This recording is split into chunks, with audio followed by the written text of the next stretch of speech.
हाँ, तो बच्चों क्या पढ़ रहे थे हम? दो चरों वाले रैखिक समीकरण युग्म। इसमें जो 4 नंबर का एक प्रश्न आना है उससे रिलेटेड कुछ इंपॉर्टेंट क्वेश्चंस दिए गए हैं, ये भी देखो, है ना, इसी अध्याय का ये। तो पहला प्रश्न इसमें क्या है? दो संख्याओं का अंतर 26 है। दो संख्याओं का अंतर, अंतर मतलब घटाना, ठीक है। दो संख्याएं हमने मान ली, हमारे पास दो संख्याएं क्या हैं? माना दो संख्याएं क्या हो गई? x तथा y है। x और y मान ली हमने, ठीक है। तब तब प्रश्न के अनुसार, प्रश्नानुसार क्या बोलता है प्रश्न? दो संख्याओं का अंतर 26 है। अंतर मतलब घटाना, एक में से दूसरे को घटा दिया हमने। x ऋण y बराबर कितना दे दिया गया है बेटा? 26 दे दिया गया है, ठीक है। और क्या बोलता है आगे? और एक संख्या दूसरी संख्या की 3 गुनी है। एक संख्या मान लिया हमने x जो है वो दूसरी संख्या y है, उसकी 3 गुनी है। समीकरण नंबर 2, एक संख्या x और दूसरी y, तो एक संख्या जो है वो दूसरी संख्या की 3 गुनी है। तो पहला समीकरण हमको इससे मिल गया था, दो संख्याओं का अंतर 26 है। दो संख्याओं का अंतर मतलब घटाना 26, और एक संख्या दूसरी संख्या की 3 गुनी है। एक संख्या x दूसरी y है, उसकी 3 गुनी है, तो x बराबर 3y। इस तरीके से ये दो समीकरण मिल गए। इन दोनों समीकरणों को अब हम हल करके वो संख्याएं ज्ञात कर सकते हैं। उन्हें ज्ञात कीजिए, मतलब कि हमको वो संख्याएं क्या करना है? ज्ञात करना है। तो बस इसको हल करके x और y ज्ञात कर लेंगे। तो कैसे हल करेंगे हम? इसको हम विलोपन विधि से हल कर लें, इसको हम प्रतिस्थापन विधि से हल कर लें, किसी भी विधि से हल कर सकते हैं। तो सरल तरीका क्या है? प्रतिस्थापन विधि। देखो सीधे सीधे समीकरण 2 में हमको x का मान मिल गया है, x बराबर 3y। तो इसको उठा के कहाँ रख दें? समीकरण 1 में। समीकरण 2 से x का मान कितना बेटा? x बराबर 3y है ना। x का मान कहाँ रख दिया हमने? समीकरण 1 में रखने पर। प्रतिस्थापन विधि पढ़ी थी ना, 1 से मान निकालेंगे तो 2 में रखेंगे, 2 से निकालेंगे तो 1 में रखेंगे। तो समीकरण 2 से x बराबर 3y ये कहाँ रख दिया हमने? समीकरण 1 में। समीकरण 1 क्या है? x ऋण y बराबर 26। तो ये जो x है इसकी जगह हम x की जगह क्या लिख दें? 3y। 3y ऋण y बराबर 26। 3 में से एक y गया तो क्या बचा? 2y बराबर 26। तो y बराबर 26/2। इस तरीके से y का मान क्या आ गया? 2 एकम 2, 2 तिया 6, 13, ठीक है। y का मान कहीं भी रख सकते हैं, समीकरण 1 या 2 में, कहीं पर भी। y का मान समीकरण 2 में रख दिया। 2 में रखने पर समीकरण 2 क्या है हमारे पास? x बराबर 3y, x बराबर 3, और y का मान कितना है? 13। 13 3 39, x बराबर क्या आ गया? इस तरीके से x बराबर 39 आ गया और y बराबर कितना आ गया? 13। दो संख्याएं हमको मिल गई, 13 और 39। प्रश्न के अनुसार दो संख्याओं का अंतर 26 है। अंतर मतलब घटाना। देखो 39 में से यदि हम क्या कर दें? 13 को घटा दें तो क्या आ जाएगा? 26 आ जाएगा। और एक संख्या दूसरी संख्या की 3 गुनी है। एक संख्या जो है 39 है ना, ये इसकी 3 गुनी हो गई, 13 तिया 39। इस तरीके से हमको दो संख्याएं प्राप्त हो जाती है, ठीक है। नेक्स्ट, इसको मिटा रहा हूं, अगला क्वेश्चन।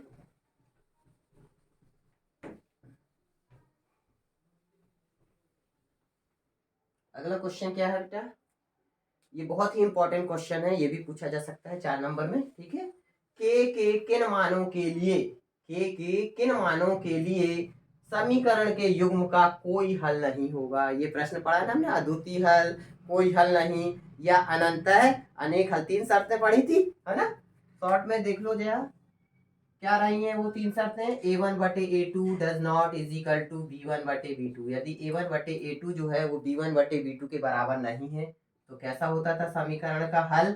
अद्वितीय हल, है ना। दूसरी शर्त क्या पढ़ी थी हमने? a1/a2 बराबर है b1/b2 के, लेकिन बराबर नहीं है c1/c2 के। तो इसका क्या होता था बेटा? कोई हल नहीं, कोई हल नहीं। और तीसरी शर्त क्या पड़ी थी, A1 बटे A2 बराबर B1 बटे B2 बराबर C1 बटे C2, तीनों आपस में बराबर हैं। तो कैसे हल हो जाते थे, अनंत अनेक हल। ये तीन शर्तें हमने पढ़ी थी, है ना, 1 2 3। तो इसी पे आधारित ये प्रश्न है के किन मानों के लिए निम्न समीकरण के युग्म का कोई हल नहीं है। क्या, कोई हल नहीं है। कौन सी शर्त लगेगी इसमें, दूसरी वाली, A1 बटे A2 बराबर B1 बटे B2 और बराबर नहीं है C1 बटे C2 के, कोई हल नहीं है। तो ये दूसरी शर्त हमको लगानी पड़ेगी।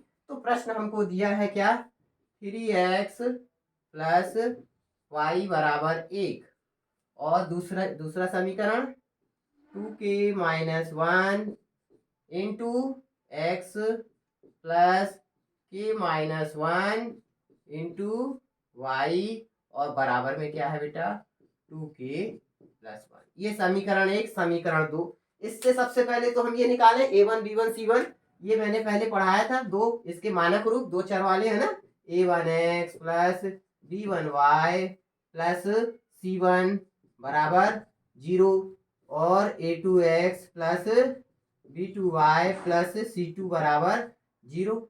इसी आधार पे अब हम पहले तो ये निकाल लेंगे A1 B1 C1।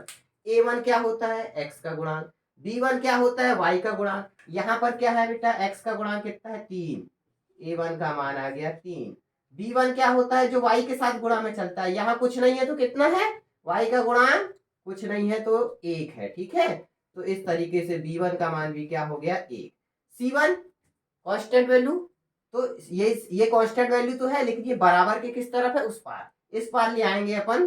तो C1 का मान क्या हो जाएगा, 1 इधर आएगा तो किसका हो जाएगा, ये -1 हो जाएगा, ठीक है। इसी प्रकार दूसरे समीकरण से देखो, A2 x का गुणांक, A2 क्या है, x का गुणांक, तो A2 बराबर क्या आ गया, 2k माइनस 1। B2 y का गुणांक k माइनस 1 और C2 2k प्लस 1, लेकिन C2 बराबर के इस पार लाएंगे तो ये 2k प्लस 1 जो है वो किसके हो जाएंगे, माइनस के हो जाएंगे, किसके हो जाएंगे, ये माइनस के। तो ये हमने सब निकाल दिया, A1 B1 C1 A2 B2 C2, इनके गुणांक निकाल लिए, 3 1 1 और 2k माइनस 1 k माइनस 1 और ये इस तरफ आएगा तो माइनस के 2k प्लस 1। अब हमको प्रश्न में पूछा है कि निम्न समीकरण के युग्म का कोई हल नहीं होगा, समीकरण का कोई हल नहीं है। तो कोई हल नहीं है या नहीं होगा कब, जब हम जानते हैं A1 बटे A2 बराबर क्या हो जाए, B1 बटे B2 और ये बराबर नहीं है किसके, C1 बटे C2 के। बस इसमें समीकरण में पूरा मान रख देना है। A1 का मान कितना आया बेटा, A1 का मान 3 बटे A2 का मान कितना आया है, 2k माइनस 1, ये A2 बराबर 2k माइनस 1 बराबर B1 का मान है 1 और बटे B2 का मान क्या है, k माइनस 1 और बराबर नहीं है C1 का मान -1 और C2 का मान -k 2k प्लस 1। अब इनको लेके हम हल कर लेंगे तो अपने आप क्या हो जाएगा, अपने आप हमको k का मान प्राप्त हो जाएगा। तो ये दो ही ले लें हम, 3/2k माइनस 1 बराबर क्या लिखा हुआ है, 1/k माइनस 1, ठीक। तिर्यक गुणा होगा ये, cross multiplication, 3 into k minus 1 बराबर इसका यहाँ हो जाएगा 1 into 2k minus 1, 3k minus 3 एकम 3 बराबर 1 का कर दो 2k माइनस 1, 3k 2k इधर आ जाएगा बेटा, -2k हो जाएंगे और बराबर -1 -3 पक्षांतर कर दिया तो +3, 3k माइनस 2k क्या आ गया, k बराबर -1 और +3 तो प्लस के क्या बच जाएंगे। इस तरीके से k का मान प्राप्त हो जाएगा और यही हमसे पूछा था ना, k के किन मानों के लिए, तो ये k का हमको क्या मिल जाएगा, मान प्राप्त हो जाएगा, ठीक है। बाकी फिर देखते हैं नेक्स्ट वीडियो में।